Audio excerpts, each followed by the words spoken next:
अगर आप अपने मसाने को बेहतरीन रखना चाहते हैं तो कच्चा प्याज ज़्यादा इस्तेमाल करें। अगर आप अपेंडिक्स से बचना चाहते हैं तो नींबू का इस्तेमाल करें। अगर आप अपने गले का ख्याल रखना चाहते हैं तो खाने में काली मिर्च का इस्तेमाल करें। लहसुन गुर्दों को फाल करता है। लहसुन पेट के पट्टों की सिकुड़न पैदा करता है। लहसुन खाने से आंतों को कम करने पड़ता है।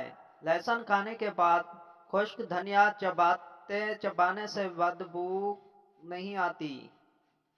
खाना खाने के बाद रोजाना 3 मरतबा लहसुन खाने से पेट साफ रहता है।